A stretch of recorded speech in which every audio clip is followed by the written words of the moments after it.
So this is our 32nd year of a systematic survey reaching a random sample of Harris County residents, random telephone numbers, random adult, each random household, asking people with identical questions over the years, how do you see the world? I think there were three sort of powerful messages that the surveys convey this year. One is this increasingly positive economy in Houston, with unemployment rates have dropped a full percentage point from last year, full percentage point below the American average, a jump from 48% to 58% saying job opportunities are excellent or good in this city.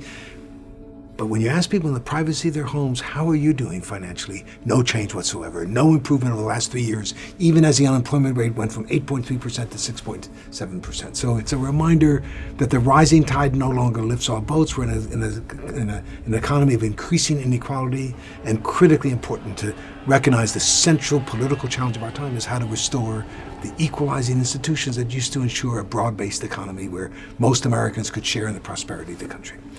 That's number one. Number two, a growing acceptance and comfort with the new diversity that has been fascinating to watch across the board, particularly clearly this year in attitudes toward immigrants and immigration.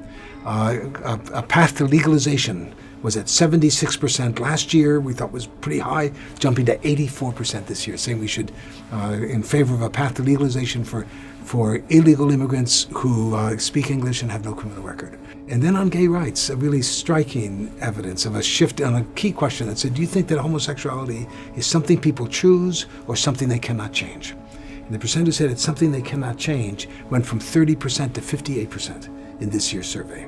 And as your people become more comfortable with ethnic diversity, they also become more comfortable with gay rights. That I'm living in a world now where not everybody's going to look like me or have the same proclivities as me or have the same incomes as I have, and I'm okay with that.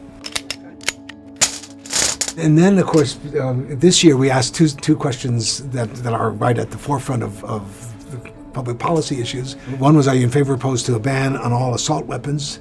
And it was about a 50-50 split on that question. And the other was, are you in favor or opposed to requiring a background check on all gun sales in this country? And 89% were in favor, 81% strongly in favor.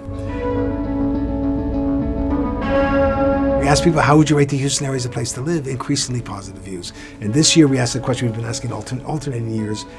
Compared to most other metropolitan areas in the country, would you say that the Houston area is a much better place, slightly worse place, or a much worse place in which to live? 78% said a better place 10 years ago, 90% today say Houston's a better place to live than anywhere else I can think of in the country. So our problem in Houston is not the people who live here, who love it here. Our problem is people who don't live in Houston still today tend to say, yuck, why would you want to live in Houston?